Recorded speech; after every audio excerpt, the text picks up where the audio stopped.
আসসালামু আলাইকুম সবাইকে। সবাই কেমন আছেন? আশা করি সবাই অনেক ভালো আছেন। আমরাও আলহামদুলিল্লাহ আল্লাহর রহমতে অনেক ভালো আছি। তো আবার একটি নতুন ভিডিও নিয়ে আসলাম আপনাদের মাঝে। আশা করি সবাই মাই ওয়ার্ল্ডের পাশে থাকবেন। তো আজকের ভিডিওটি আমি এখান থেকে শুরু করছি। আশা করি সবাই শেষ পর্যন্ত ভিডিওটি দেখবেন। তো প্রতিদিনের মতোই সকালবেলা উঠে আমি স্কুলে যাওয়ার প্রিপারেশন নিচ্ছিলাম। তো এই তো আমরা স্কুলেও রওনা হয়ে পড়েছি। তো আমার ভিডিওগুলো যদি আপনাদের কাছে ভালো লেগে থাকে অবশ্যই আমার চ্যানেলটি সাবস্ক্রাইব করে দিবেন, বেল আইকনটি প্রেস করে দিবেন এবং লাইক, কমেন্ট, শেয়ার অবশ্যই করবেন আশা করি। এই তো সামনে থেকে সালমান ও শাহবাজকে আমরা তুলে নেব এখন। তো এখন আমরা স্কুলের উদ্দেশ্যে রওনা হয়ে পড়লাম। এই তো আমার সোনা পাখিরা বসেছিল এখানে। তো যাই হোক, আজকে আপনাদের সাথে একটা গল্প করব। লাইফে সুখী হতে বেশি কিছু লাগে না, অল্পতেই চাইলে সুখী হওয়া যায়। যেমন আমার কথাই বলি, আমি অনেক সুখী একজন মানুষ। আমি তো সেটা মনে করি আলহামদুলিল্লাহ, আল্লাহ আমাকে অনেক ভালো রেখেছেন। আমার হাজবেন্ডের সাপোর্ট, ওর ভালোবাসা, আমার 2টা বাচ্চা, আমার ফ্যামিলি, আমার শ্বশুর শাশুড়ি, আমার বাবা মা ভাই, এরাই আমাদের ফ্যামিলি, মানে আমার ফ্যামিলি। তো এতে আমি অনেক হ্যাপি।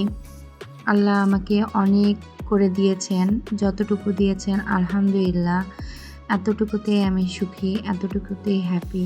অন্যের সুখ দেখে আমার কি, অন্যের সুখের দিকে যে তাকায় সে কখনোই সুখী হবে না, এটাই স্বাভাবিক। তো এরকম অনেকেই আছে যে অন্যের সুখ দেখে জ্বলে, অথচ তার অনেক আছে। আল্লাহ যে শুধু টাকা পয়সা দিয়েই সুখ দেন তা কিন্তু না, সুখী আল্লাহ অনেকভাবেই করেন মানুষকে।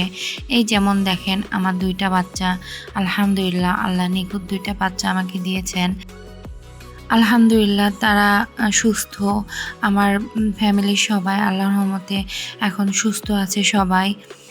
আমরা সুস্থ আছি, আমাদের হাত পা ঠিক আছে, আমরা 2 হাতে অনেক কাজ করতে পারছি, বাচ্চা মানুষ করতে পারছি। আমার হাজব্যান্ড সে তার 2 হাতে কর্ম করে আমাদের খাওয়াতে পারছে হালাল পয়সা।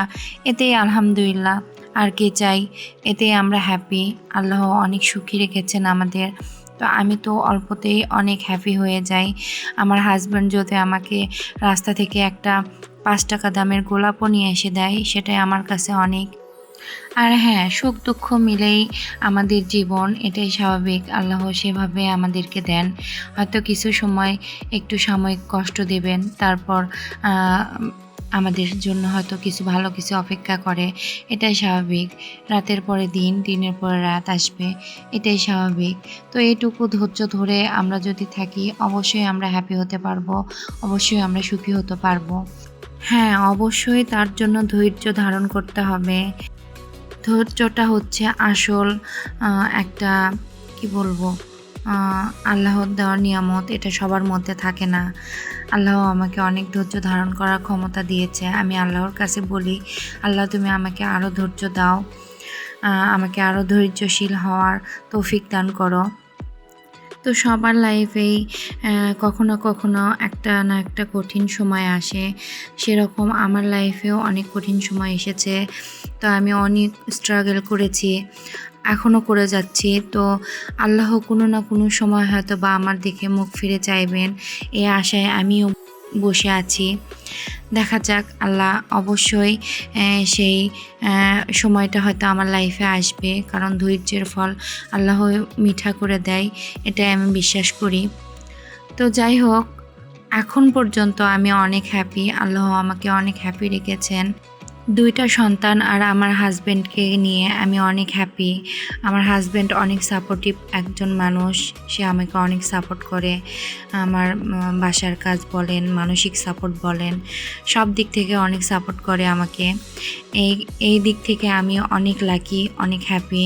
এরকম একজন মানুষ আমার লাইফে আছে। এর থেকে আর বড় কোনো কিছু পাওয়া মনে হয় না আর কোনো কিছু আছে। আমার মতে তো এর থেকে আর বড় পাওয়ার কোনো কিছুই নাই। কারণ যে মেয়ের হাজব্যান্ড তাকে এত সাপোর্ট করে, তাকে এত ভালোবাসে, তার সমস্ত কাজে তাকে হেল্প করে, এর থেকে মনে হয় বড় পাওয়ার কিছুই হতে পারে না। তো সেই দিক থেকে, হাজব্যান্ডের দিক থেকে আমি অনেক লাকি। আমার ছেলে 2টা ছেলে আলহামদুলিল্লাহ আল্লাহ আমাকে দিয়েছে। আমি এতে অনেক হ্যাপি। এখন শুধু আমাদের একটাই লক্ষ্য আমার আর আমার হাজব্যান্ডের আমার 2টা সন্তানকে মানুষের মতো মানুষ করে গড়ে তোলা, তাদের সঠিক শিক্ষা দেওয়া।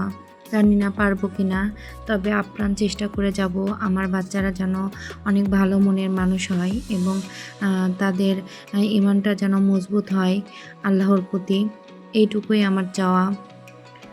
তো যাই হোক, অনেক কিছুই বললাম, আপনারা অবশ্যই ক্ষমা সুন্দর দৃষ্টিতে দেখবেন। আমি যদি ভুল কিছু বলে থাকি অবশ্যই ক্ষমা সুন্দর দৃষ্টিতে দেখবেন। তো আমার এত কিছু বলার একটাই কারণ, একটাই রিজন, সেটা হচ্ছে যে আসলেই সুখী হতে বেশি কিছু লাগে না। সুখী হতে চাইলে অল্পতেই হওয়া যায়। আমাদের আশেপাশে এখন এমন কিছু মানুষ আছে যারা শুধুমাত্র টাকা পয়সাকেই প্রাধান্য দেয়, মানে টাকা পয়সায় থাকলেই সুখী হওয়া যায় এটা মনে করে। তো আমার তো সেটা মনে হয় না, কারণ টাকা পয়সা লাগে জীবনের জন্য, টাকা পয়সা ইম্পর্টেন্ট, কিন্তু সবথেকে বড় কথা একটা সুন্দর মানুষ এবং তার সাপোর্ট এবং সারা জীবন হাতে হাত রেখে একসাথে পথ চলা। আমার মনে হয় এই ছোট ছোট বিষয়গুলো, এগুলোই আসল সুখী হওয়ার জন্য। আমার তো তাই মনে হয়, কারণ একজন সঠিক মানুষ যদি আপনার লাইফে না থাকে তো আপনি সুখী কখনোই হতে পারবেন না। আর অন্যের সুখ দেখে জ্বলে কোনো লাভই নেই, বরঞ্চ অন্যকে হিংসা করলে আল্লাহ তাকে কখনোই সুখী করবে না, যতই তার টাকা পয়সা থাকুক, যতই তার ধন সম্পদ থাকুক না কেন। হিংসা খুব খারাপ জিনিস, যেটা আল্লাহর খুবই অপছন্দের একটি কাজ। তো আমি একটা কথা মানে মাথা উঁচু করে বলতে পারবো, বুক ফুলিয়ে বলতে পারবো, এই একটা জিনিস মনে হয় আল্লাহ আমার মধ্যে দেয় নাই, যে কারো সুখ দেখলে আমার হিংসা হবে, কারো কোনো কিছু দেখলে আমার সেটা নিতে ইচ্ছে করবে। এই চিন্তাধারাটা আমার মধ্যে ছোটোবেলা থেকেই নেই, এখনও নেই। আলহামদুলিল্লাহ, এতে আমি অনেক হ্যাপি, আমি অনেক সুখী যে আর আমি অনেক খুশি যে এই জিনিসগুলো আমার মধ্যে কাজ করে না, বা কারো দিকে আমি ওইভাবে তাকাইও না। আমার কাছে মনে হয় এটা আমার একটা বেস্ট গুণ, যেটা আমার মধ্যে আছে, আল্লাহ আমাকে দিয়েছে। তো আমি আলহামদুলিল্লাহ, এটা আমি অনেক হ্যাপি। আল্লাহর কাছে অনেক অনেক শুকরিয়া, আমার মধ্যে এই মেন্টালিটিটা কাজ করে না। তো যাই হোক, অনেক কিছু বলে ফেললাম, আপনারা সবাই ক্ষমা সুন্দর দৃষ্টিতে দেখবেন। আজকে সারাদিন অনেক কাজ করেছিলাম, অনেক খাটাখাটনির পরে এই তো মাত্র খেতে বসেছি। দেখুন আমার সোনা পাখিটা কেমন করছে, মানে ও আমাকে কোনো কাজ করতে দেখলেই আমার সাথে এরকম করে, তাছাড়া দেখবেন সারাক্ষণ খেলতেছে। তো একটু খাইতে বসছি, শুধু ঘ্যান ঘ্যান করতেছিল যে মানে আমার কোলে উঠবে। তো আমি আবার খেতে খেতেই ওর সাথে একটু খেলা করছিলাম। তারপর দেখুন ও আবার সুন্দর করে হাসতেছিল। তো যাই হোক, আজকে অনেক কথাই বলে ফেললাম, আপনারা অবশ্যই ক্ষমা সুন্দর দৃষ্টিতে দেখবেন। আসলে এই কথাগুলো কিছু সংখ্যক মানুষের জন্য, আপনাদের সবার জন্য না। সবার মেন্টালিটি তো একরকম না। আসলে মানুষ লাইফ থেকে অনেক কিছুই শিক্ষা পায়, ঠিক সেই রকমই আমি যখন যেটা ফেস করি তখন সেটার কথা অনেক বেশি বেশি মনে পড়ে। তো আজকে আমার সাথে এরকম একটা ঘটনা ঘটেছে, তাই আমার এতগুলো কথা মনে হচ্ছিল। তো কার সাথে বলবো, একমাত্র আল্লাহকেই বলা যায়। আর এখন আমার মাধ্যম তো একটাই, এখানে একটু শেয়ার করলাম। তো সবাই ক্ষমা সুন্দর দৃষ্টিতে দেখবেন আশা করি। তো আজকের ভিডিও আর বড় না করি, আজকের ভিডিও এ পর্যন্তই। আগামী ভিডিও দেখার আমন্ত্রণ জানিয়ে আজকের ভিডিও এখানেই শেষ করছি। সবাই ভালো থাকবেন, সুস্থ থাকবেন এবং নিরাপদে থাকবেন, এবং আমাদের জন্য দোয়া করবেন, আমরা যেন ভালো থাকি, সুস্থ থাকি আর নিরাপদে থাকি। তো আর সবাই আমার চ্যানেলটি সাবস্ক্রাইব করে দিবেন এবং লাইক কমেন্ট শেয়ার অবশ্যই করবেন। আল্লাহ হাফেজ।